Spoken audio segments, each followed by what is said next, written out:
Hello जी, क्या हाल चाल है। So welcome back to my channel. आज मैं आपको जो मूवी एक्सप्लेन करने वाली हूँ उसका नाम है ट्रीलेस माउंटेन। तो वीडियो को जल्दी से लाइक कीजिए और चैनल को सब्सक्राइब नहीं किया है तो जल्दी से सब्सक्राइब कीजिए। तो चलिए बिना किसी देरी के चलते हैं अपने एक्सप्लेनेशन की ओर।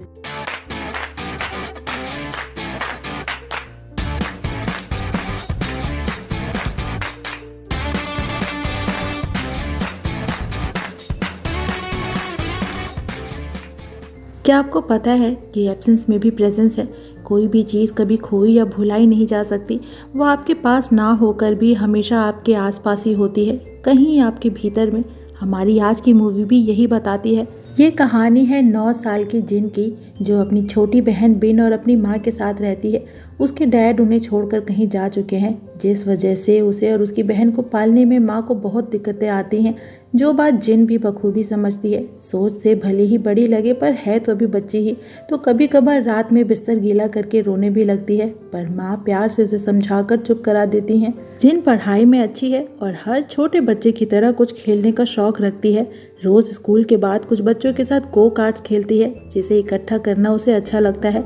पर खेल में इतनी बिजी हो जाती है कि घर आने में लेट कर देती है, जिस वजह से एक दिन तो उसे अपनी पड़ोसी से डांट भी सुननी पड़ती है, क्योंकि उसके स्कूल जाने और माँ के काम पे जाने के बाद बिन उसी पड़ोसी के घर में रहती है और जिन के लेट आने के चलते वो कहीं बाहर आ जा भी नहीं सकती। तो अब धीरे धीरे वो गेम खेलना छोड़ देती है ताकि जल्दी से जल्दी घर जा सके। पर एक दिन जब वो स्कूल से आती है तो कुछ लोगों को उसके घर के सामान ले जाते और माँ को पैकिंग करते देखती है। पूछने पर पता चलता है कि माँ उसे और बिन को किसी दूसरे शहर उनकी आंटी, जो उनके फादर की बहन है, उनके घर ले जा रही हैं और वो कुछ दिनों वहीं रहेंगे। जो बात जानकर जिन उदास होती है, क्योंकि इतने दिनों तक वो स्कूल नहीं जा पाएगी। पर वो एक समझदार लड़की है जो हर बार की तरह इस बार भी खुद को समझा लेती है। पर बिन अभी छोटी है, उसे नहीं पता कि दुनिया या दुनियादारी क्या होती है। वो तो दूसरे शहर आकर भी वैसी ही थी जैसे पिछले शहर में। दुकान पे बिकने वाले खाने की चीज़ उसे यहाँ भी उतने ही अच्छे लगते हैं जितने पहले लगते थे। हाँ, एक और चीज़ ऐसी थी जो यहाँ या वहाँ दोनों जगह एक जैसी थी।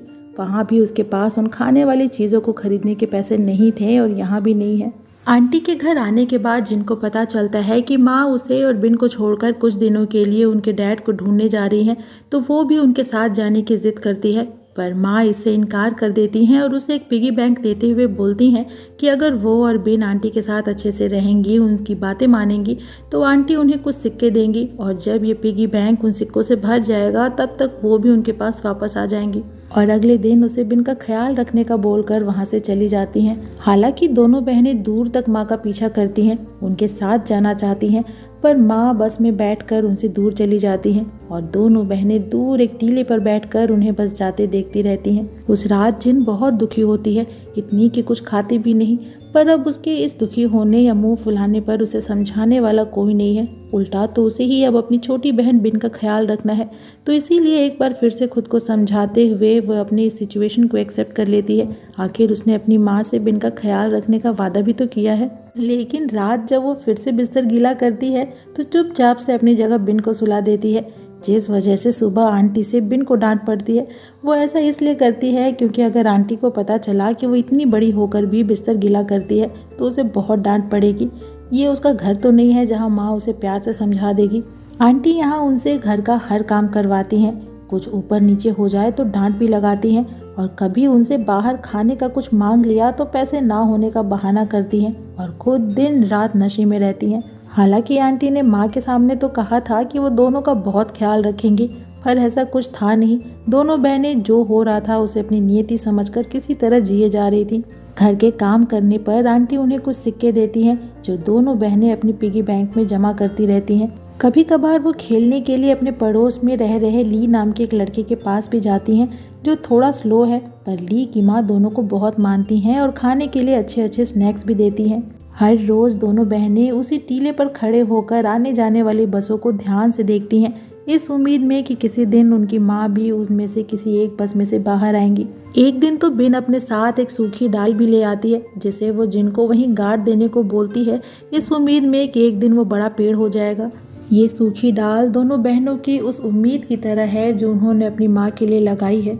और एक विश्वास और भरोसे के साथ उसे हरा रखने की कोशिश की जा रही है। दिन बीतते जाते हैं। अब तो जिन आंटी के दिए खाने को भी चुपचाप खा लेती है, जो उसे कुछ खास पसंद नहीं थी, क्योंकि उनमें शहर जैसे खाने की बात नहीं थी। वहीं आंटी के लिए तो दोनों बच्चियां बस उनके घर का काम करने के लिए थी। यहाँ तक कि एक बार तो बच्चों की खेल कूद में बिन को थोड़ी सी खरोच आ जाती है, तो आंटी उस बच्चे की माँ से बिन की दवाइयों का खर्चा भी ले लेती हैं, पर उन्हें बिन पे खर्च ना करके खुद पे खर्च करती हैं। वो कभी दोनों से प्यार से बात भी नहीं करती।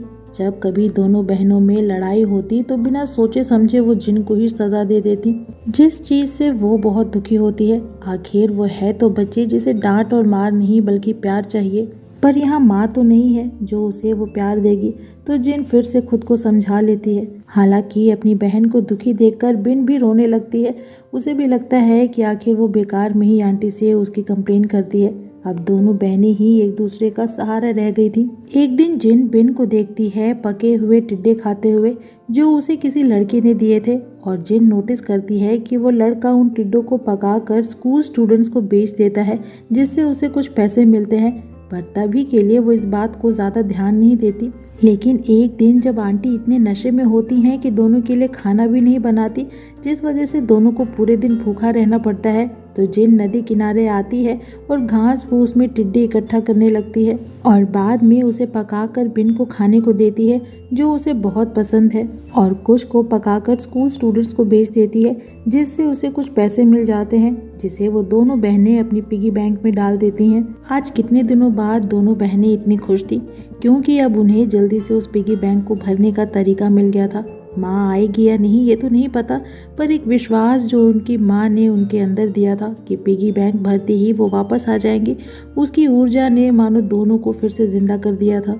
अब वो हर रोज ही नदी किनारे जाकर टिड्डे इकट्ठा करती और उसे बेचकर उसके मिले पैसे को अपने पिगी बैंक में डाल देती, और इसमें तो अब ली भी उनका साथ देता है। माँ से मिलने की खुशी में वो ठंड और कीड़े के काटने से हुए हाथों की चोट पर भी ध्यान नहीं देती। एक दिन वो किसी अनजान को फोन का यूज करते देखती हैं, तो उससे अपनी माँ से बात कराने की मदद मांगती हैं, पर माँ का नंबर तो स्विच ऑफ आता है, जो बात जिनके विश्वास को कमजोर करने लगती है। उसे डर लगता है कि उसके पिता की तरह कहीं माँ भी उन्हें भूल न जाए, पर उसका विश्वास तो टीले पे लगे पेड़ की उस सूखी डाल की तरह था, जो इस उम्मीद में उन्होंने वहां लगाया था कि एक दिन उसमें पत्ते आएंगे। पर भला कोई मरी हुई चीज कभी जिंदा हुई है जो आज हो जाती। एक दिन बिन पिगी बैंक में से एक सिक्का निकालकर मार्केट से कुछ खाने का ले आती है, जिससे उसे कुछ खुले पैसे मिल जाते हैं, तो वो उसे वापस से उसे पिगी बैंक में डाल देती है। जो बात जब जिन को पता चलती है कि 1 रुपए के बदले उन्हें बहुत से पैसे मिले हैं, तो वो पिगी बैंक के सारे रुपए निकाल कर उससे ढेर सारे पैसे ले आती है, जिससे वो पिगी बैंक पूरा ही भर जाता है, जो देखकर वो इतनी खुश होती हैं जितनी दुनिया की हर दौलत पाकर भी उन्हें नहीं मिलती। भला उन्हें इससे क्या मतलब कि वो सिक्के कीमत में कम है, उन्हें तो बस अपने पिगी बैंक को भरने से मतलब था। दोनों बहनें भागकर बस स्टैंड पहुंचती हैं, जिसे रोज ही वो दूर से देखा करती थी। हाथों में पिगी बैंक लिए दोनों बहनें घंटों वहां इंतजार करती हैं, आते जाते हर बस को देखती हैं, लेकिन सुबह से रात हो जाती है पर माँ फिर भी नहीं आती। तो दोनों बहनें अगले दिन सुबह सुबह ही बस स्टैंड पर बैठ जाती हैं कि कल नहीं तो आज तो माँ आएगी ही आएगी, जैसे कि कोई जादू हो। पर काश की असली जिंदगी में भी जादू हो पाते। आसमान के सूरज के साथ साथ जिनकी उम्मीदों का सूरज भी डूब गया। माँ वापस नहीं आई, वो भी शायद उन्हें भूल ही गई होंगी। घर वापस आने पर आंटी उसे उसकी माँ के एक खत के बारे में बताती हैं, जो उन्होंने उनको यहाँ छोड़ के जाने के कुछ दिनों बाद ही लिखा था, जिसमें माँ बताती हैं कि वो अपने हस्बैंड को नहीं ढूंढ पाए और अभी वो जिस हालत में है उसमें वो 2 लड़कियों को अकेले नहीं पाल सकती, तो अच्छा होगा कि वो यानी आंटी उन्हें उनकी नानी के यहाँ छोड़ आए। पर इस बात पे जिनको यकीन नहीं होता, उसे लगता है कि आंटी उनसे छुटकारा पाने के लिए झूठ बोल रही हैं, पर नाराजगी दिखाकर भी कोई फायदा नहीं था, और एक बार फिर दोनों बहनों को दूसरे घर ले जाया जाता है, जहां उनके नाना उन्हें रखने से ही मना कर देते हैं। यहाँ नाना और आंटी में दोनों के माँ बाप को लेकर बहस होती है। नाना अपनी बेटी से ही खुश नहीं थे तो उनकी बेटियों को क्या एक्सेप्ट करते, और आंटी वो तो खुद ही खुद को नहीं संभाल पा रही थी, और दोनों बहनें चुपचाप ठंड में खड़ी ये सारी बातें सुन रही थी। इतनी सी उम्र में उन्हें बोझ का मतलब तो समझ आने ही लगा था, पर तभी नानी वहां आकर दोनों को अंदर ले जाती हैं, उन्हें आग जलाकर सेकने को देती है। वो आग और नानी की मीठी बातें दोनों में गर्माहट देती हैं। यही प्यार तो उन्हें चाहिए था, इसी प्यार के दम पे नानी माँ उनके विश्वास को जीतती हैं, उन्हें अच्छा अच्छा खाने को देती हैं और दोनों बच्चियाँ भी एक बार फिर से खुद को समझा कर एक नई शुरुआत करती हैं। यहाँ के माहौल में ढलने की कोशिश करती है। वो नानी माँ के साथ खेतों में जाती हैं, जंगल से लकड़ियाँ लेकर आती हैं, किचन में उनके काम में हेल्प करती हैं, जहाँ वो नानी माँ को कुछ ऐसी डिशेस बनाते देखती हैं जो अब शहरों में मिलना मुश्किल है। धीरे धीरे समय के साथ दोनों बहनें खुश रहना सीखने लगी थी, पर माँ तो फिर भी माँ है। दिल में कहीं ना कहीं उनके आने की आस आज भी जिंदा थी। एक दिन जिन दादी माँ से उसके और बिन के लिए सर्दियों वाले जूते लाने को बोलती है, जिसके लिए नानी माँ तैयार हो जाती हैं, पर दोनों बहनें देखती हैं कि नानी माँ के खुद के जूते ही फटे हुए हैं, तो वो अपने पिगी बैंक को लाकर नानी को दे देती हैं ताकि उसके पैसों से नानी माँ खुद के लिए एक नया जूता खरीद सके। और ऐसा करते समय उनके चेहरों पर स्माइल थी जो दिखाती है कि ये लड़कियां अब जिम्मेदारी और अपनेपन का मतलब समझने लगी हैं। दोनों एक दूसरे से वादा करती हैं कि एक न एक दिन उनकी माँ जरूर आएगी और वो उनका इंतजार करेंगी। वैसे देखा जाए तो हम सभी के अंदर भुला दिए जाने या अकेला छोड़ दिए जाने का डर है। इस डर के कारण हम अपने बाकी चिंताओं और डर को भी छोटा समझते हैं, यहाँ तक कि अपनी फीलिंग्स को भी दबाते हैं। दिन रात बस यही चिंता होती है कि आने वाला भविष्य कैसा होगा। जिन भी ऐसे ही एक मोड़ से होकर गुजर रही है, जब कम उम्र में ही उसे मेंटली और इमोशनली स्ट्रांग होना पड़ रहा है, पर धीरे धीरे यही सफरिंग्स उसे एक बेहतर इंसान बनाएंगी। वो अपने अंदर नई प्रतिभाओं और संवेदनशीलताओं को विकसित कर पाएगी। समय वो चीज़ है जो आपको सब कुछ सिखा देती है।